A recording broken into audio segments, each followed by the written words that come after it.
Yeah, it's been a minute since I've been on here. This is my vlog for family and friends. I'll do a rumble after this one. What I want to talk to those of you that watch this about is something that has been bothering me quite a bit, actually. Okay, if you guys subscribe to Facebook, you can look up Southern Oklahoma Uncensored Scanner Feeds. I subscribe to that page.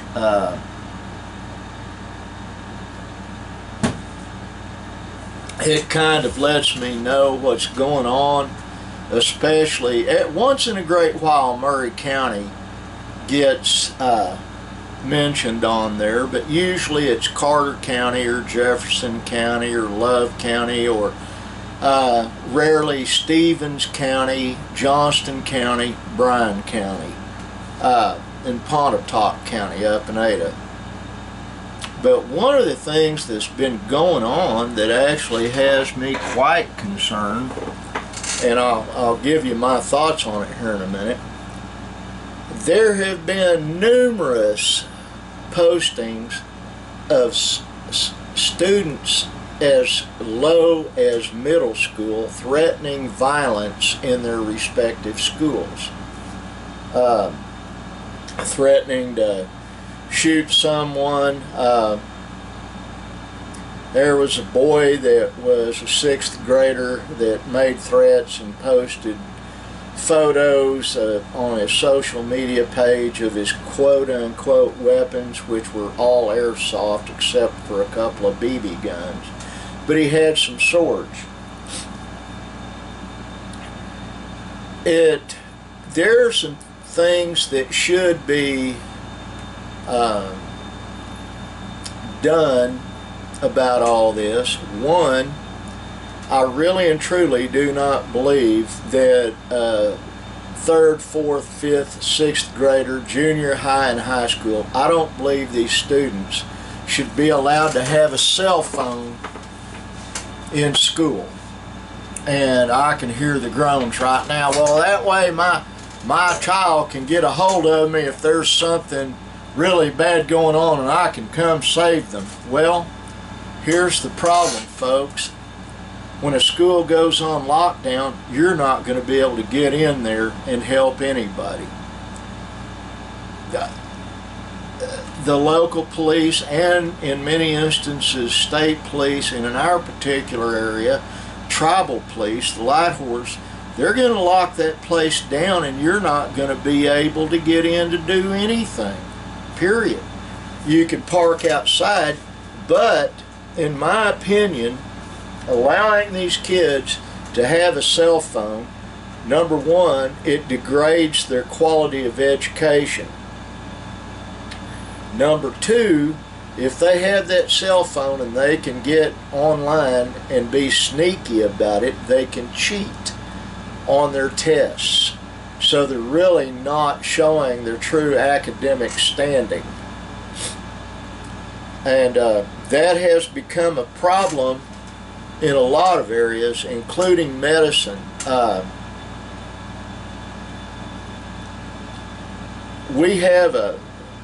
have a friend named Charlotte Russell Daly, and her husband Jason. Her friends of mine, I love them to death, but she has a brother, Dr. George Russell, and he's one of the few physicians I know locally, other than an elderly physician in Sulphur, that I'm sure didn't cheat on his tests and on his academic pursuit. He's a full medical doctor. The reason I believe this is I've studied the man intensely. I've never actually met him.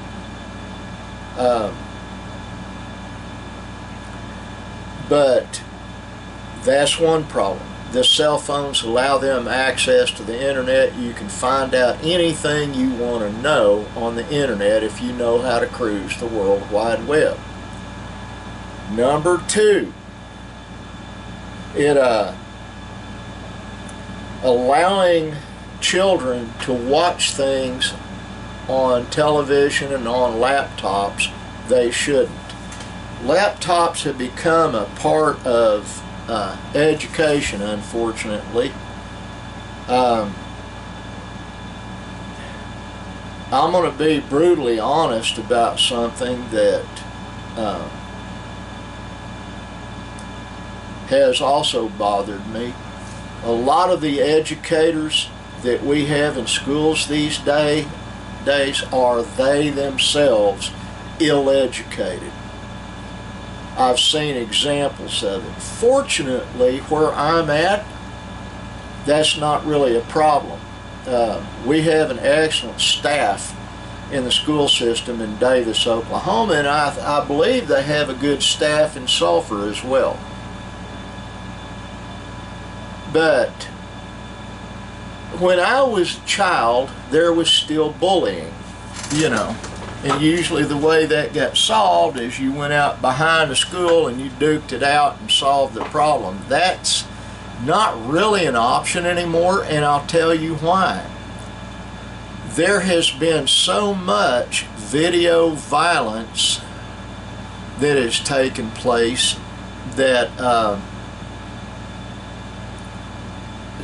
it's pervasive, it's invasive on all the things you watch, whether it's on Netflix or just television shows or whatever. It's intense, and it's children these days see things they really shouldn't be seeing and watching. We have small children living with us, and my wife, Nana, Linda, the love of my life, is very cautious about that, and she pays close attention to what these children see. And that is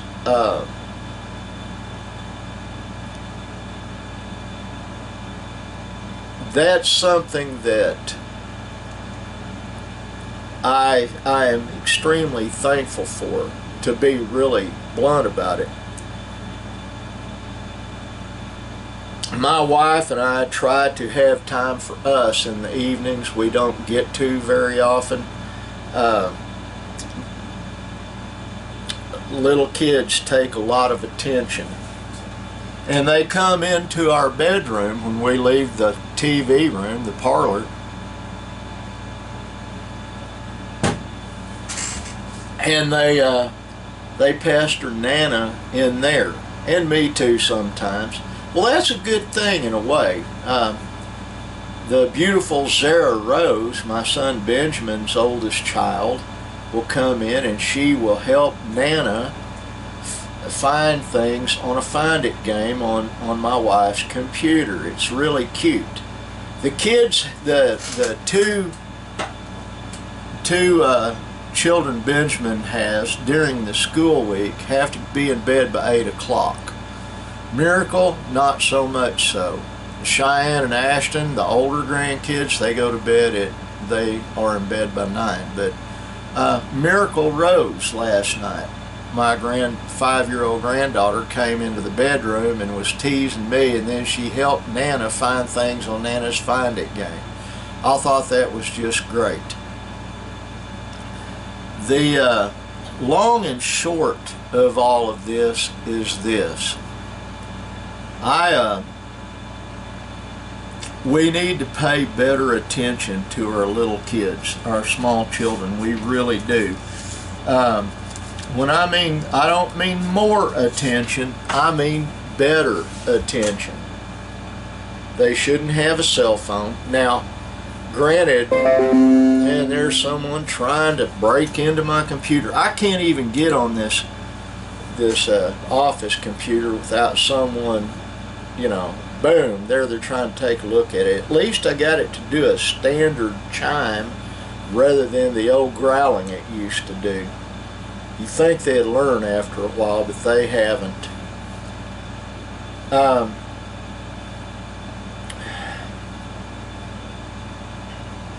I have a good friend named Cassandra Frost, Sandy Frost, wrote a book Vampires of Charity.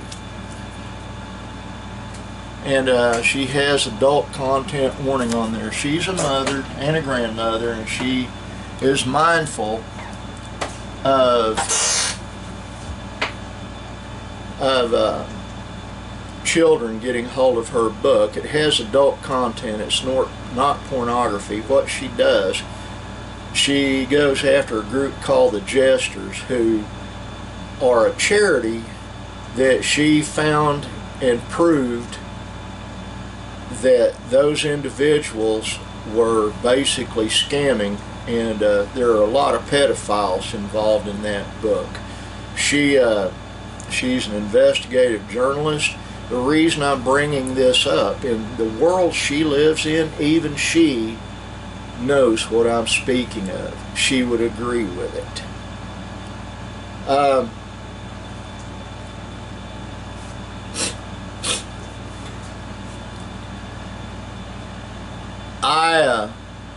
I know a lot of quote-unquote experts on child welfare, childish behavior, including my younger brother Chris, who is currently residing in a skilled nursing center in Ardmore, Oklahoma. I'm going to try to get Nick and I to go down and see him on Saturday. I need to see my brother. I don't get to see him as much as I'd like to. The thing is, I've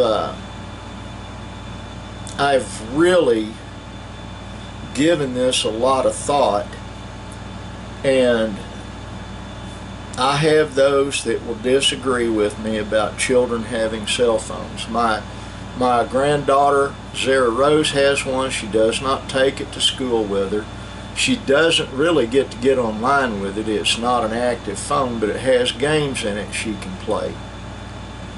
And a lot of times they will use my wife's laptop, one of her two laptops, the other one's in here, and they will use those to look at kid videos on like